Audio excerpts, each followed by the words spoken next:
The Hisense Touch is part of Hisense's lineup of e-ink phones. It's kind of like a phone, it looks like a phone, it's shaped like one, and it has a lot of the same features when you dive into it, but there's no SIM card on it. So it isn't a phone, it's a music player. More importantly, it's a hi-fi music player. Now there's a whole bunch of sound-related and audio-related terminologies used in the description and the specs of this player, and to learn more, we definitely have to do a chalkboard session. So class is in session, everyone sit back, and we are going to head over there right now.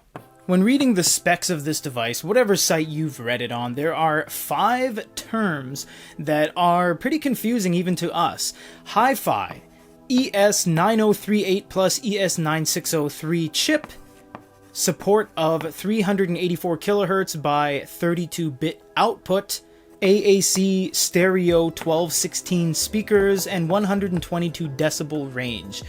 What does this all mean? We're going to tell you right now. Hi-Fi stands for high fidelity. Think of it as HD for videos, except this is the audio version. It's mostly catered towards enthusiasts and purists that want to experience super high quality and for the most part lossless audio. So that means no loss when you're listening through wired speakers.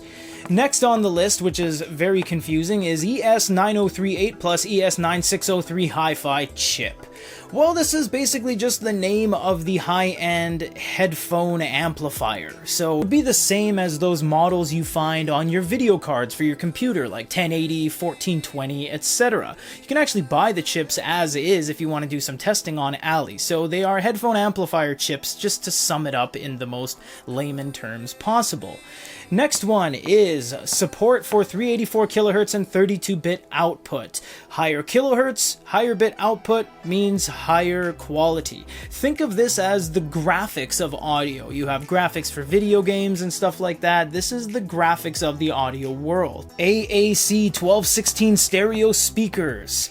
That just basically means that AAC is Advanced Audio Coding, that's what the acronym stands for, and 1216 is the measurement of the speaker itself. So 1216 means 12 millimeters by 16 millimeters.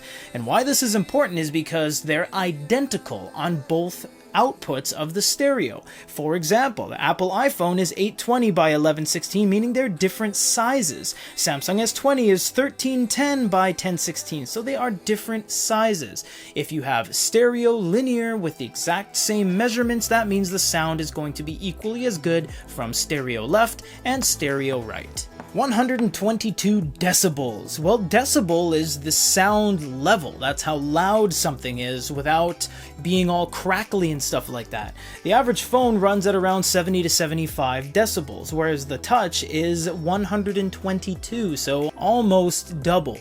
Now, what does that mean? Well, basically, if you have a phone that is 70 decibel max capacity from its specs, and you use an amplifier or something on your phone to boost it to 120, 130, 140, it's going to sound really crackly and hissy, and it's just going to sound bad because the actual internals aren't capable of that range. Now, before we get into the actual review, let's go over some light specs. It is running Android 11 and it has a 3000 milliamp battery, but because it's not an actual phone, it's not running an SD card, it's not running a camera, and it's not running a SIM card. It does have 128 gigs of onboard storage, but again, that SD card is nowhere to be seen. And why is this a problem? That's because this is boasting itself as a high-end, super high-quality hi-fi music player, correct? Well, what are you going to want to put there? Lossless audio. Lossless audio, for example, FLAC files that have lossless, uncompressed audio are very, very big. In fact, they can be 5 to 6 times bigger than a conventional MP3 file. So if you had an MP3 song that's 10 MB, if you have a FLAC, to get the most out of the actual unit, it's going to be like 60 or 70 megabytes for one single song. So you can tell that 128 gigs is going to fill up really, really quickly.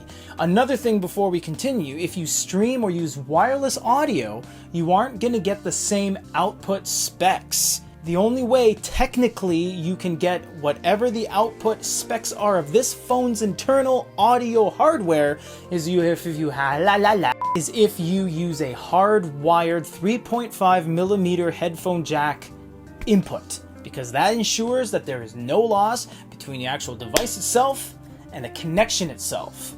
Let's get into the review.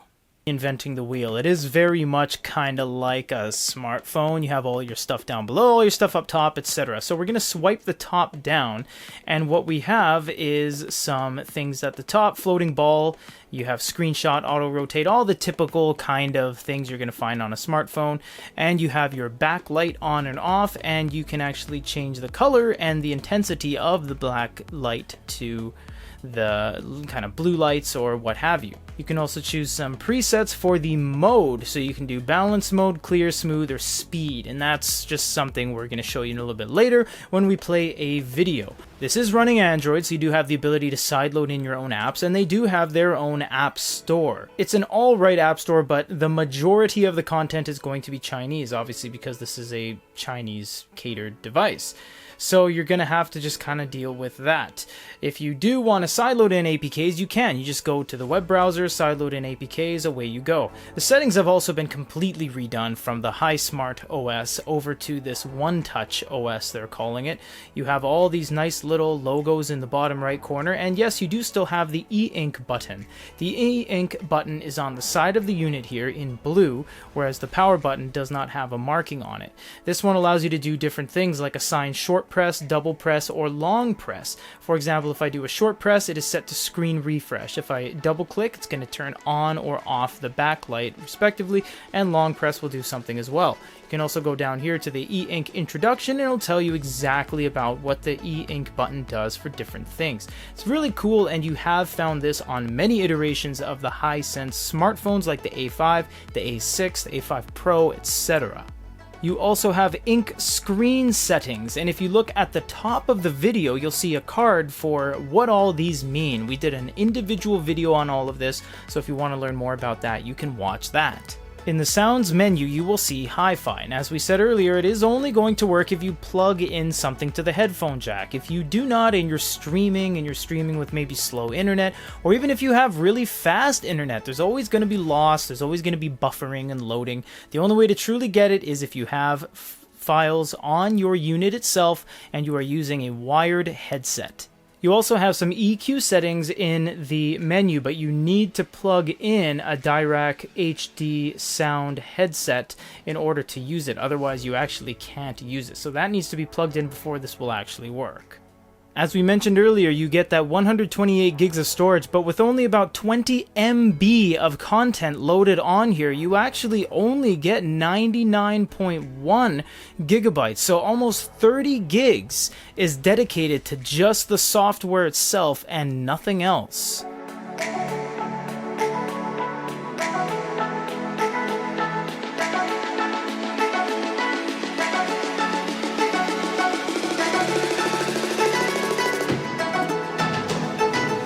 We understand that it is going to be very difficult to show you how something sounds, so we're going to hold this approximately 7 inches away from the studio mic here and just give you a little bit of an idea of what it sounds like. So that is going on 12 years old. So they're Bridgestones, but yeah, they're old. Enough yakking, let's get on.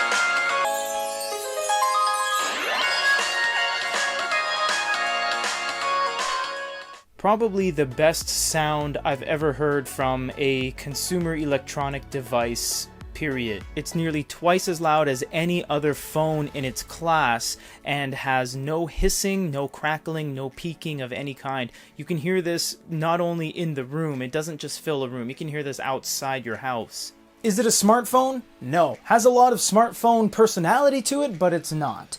Is it an e-reader? You can read on it, but no, it's not an e-reader. It's an e-ink screen running with a digital music player. No other device has that. No other device has that layout. In fact, there are no digital music players dedicated, period, that have an e-ink screen, especially one with this much audio hardware in there. I know that a lot of it is lost on a lot of you guys. It was completely lost on me as well. Everything was hi-fi and all these chipset names and stuff. My mind was blowing up, so I hope this video really broke down a lot of what that means.